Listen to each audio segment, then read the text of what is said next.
네, 정부가 역점 과제로 추진하고 있는 공공부문 개편, 그중에서도 핵심은 성과 연봉제입니다. 공공기관 직원의 급여 체제를 호봉제에서 성과제로 바꾸자는 내용이지요. 오늘 국정감사에서도 뜨거운 이슈였는데 정부와 여당이 지금 전면에 나섰습니다. 선진국도 다 하고 있다, 청년 일자리 늘리기 위해서다, 이런 논리를 주장하고 있는데요.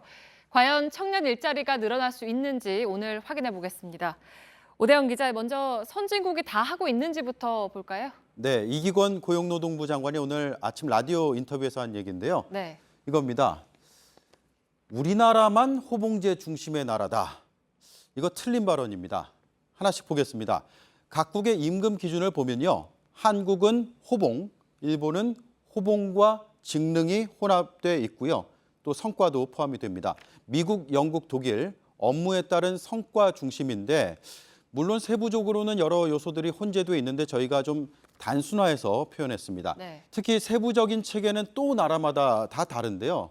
역사도 다르고 또 도입 취지에 차이가 있습니다. 운영 주도권을 누가 주느냐 이것도 다른데요. 예컨대 저 호주는 노동계가 성과 평가에 깊이 관여를 한다고 합니다. 따라서 우리만 호봉제다, 다른 나라는 성과 중심이다 라는 흑백 논리는 공감을 얻기가 힘든 상황입니다. 네, 보면 일본도 호봉이 포함이 되어 있잖아요, 기준에. 네, 두 번째로 확인할 건 뭡니까? 네, 두 번째는 코레일 사장 출신의 최연의 새누리당 최고위원의 발언인데요. 오늘 이렇게 얘기했습니다. 청년 일자리 만들기 위한 성과 연봉제다. 그리고 이기권 장관도 호봉제로 돼 있어서 청년의 일자리가 부족하다 이렇게 밝혔습니다. 네, 뒤집어서 말하면 성과 연봉제로 바꾸면 청년 일자리가 늘어난다, 이 얘기인 거죠. 그 얘기를 하고 싶은 거겠죠. 호봉제는 이겁니다. 연차에 따라서 계속해서 임금이 상승하는 체계고요.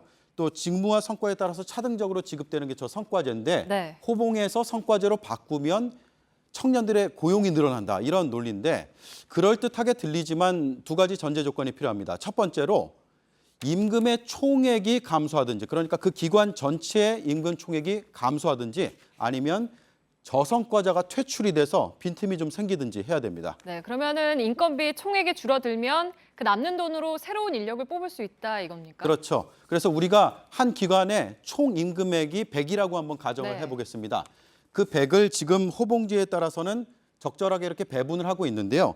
하지만 성과 연봉제가 도입이 되면 평가가 낮은 인력의 급여가 줄고 평가가 좋으면 급여가 늡니다. 네. 그 과정에서 임금 총액이 예를 들어서 90으로 줄었다고 가정을 한번 해보겠습니다. 그러면 나머지 10이 있는데 저 10을 신규 채용에 쓸 여력이 생기는 겁니다. 네. 하지만 이건 이론상으로나 가능한 일이고 실제로는 정부가 임금 체계가 바뀌어도 현재 기존 인력들에게 지급되는 총임금 저 100을 그대로 유지하겠다는 입장을 밝히고 있기 때문에 배분 방식만 바뀔 뿐 총액의 감소는 없습니다. 네, 제로섬인 거군요. 결국에는 전체적으로 남는 돈이 없으니까 신규 채용에 쓸 여력이 없다는 거죠. 그렇습니다. 그래서 제가 아까 두 가지 조건을 보여드렸는데 그 첫 번째 조건은 X라고 할 수 있겠고요. 네. 두 번째, 그러면 저성과자 퇴출이 가능하냐 이걸 봐야 되는데 기획재정부의 3월 발표 자료를 보면은 성과 부진자의 퇴출 목적보다는 개인과 조직의 성과 제고를 위해서 추진한다라고 밝히고 있습니다. 그러니까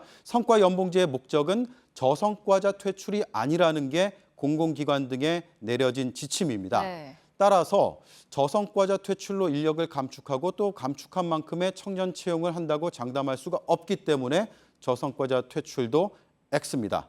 이에 대해서 저희가 오늘 기획재정부 관계자 통화를 했는데 장기적으로 민간의 파급 효과를 기대하는 취지가 있지 당장 고용은 아닌 것으로 본다 이렇게 설명을 했습니다. 네, 그런데 지난해에도 정부가 비슷하게 홍보를 하지 않았습니까? 임금 피크제를 도입해서 청년 일자리를 늘리겠다라고 했는데 이거 잘 됐다는 소식은 들은 기억이 없는 것 같은데요. 그렇죠. 임금 피크제가 임금이 쭉 오르고 어느 순간 꺾여서 그 남는 만큼을 신규 채용에 쓰겠다라는 네. 취지였는데 기획재정부의 지난해 5월 발표입니다. 공공기관 임금 피크제로 2년간 6,700여 명의 청년 고용이 전망된다.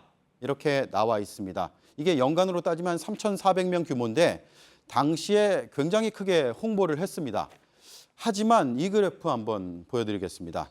정반대입니다. 산업통상부 소관 공공기관의 청년 채용 비율인데 2014년에 4.9%, 2015년에 5.9%인데 올해부터 임금 피크제가 시행이 됐습니다. 네. 그런데 숫자가 줄었군요. 줄었죠. 그래서 이 자료에 따르면 별다른 효과가 없었다는 게 수치로 나타나고 물론 장기적인 효과에 더 지켜봐야겠지만 현재까지는 정부가 홍보한 방향과는 다르게 가고 있습니다. 네, 결국에 청년 일자리 생색만 낸 셈이군요. 팩트체크 오대영 기자였습니다.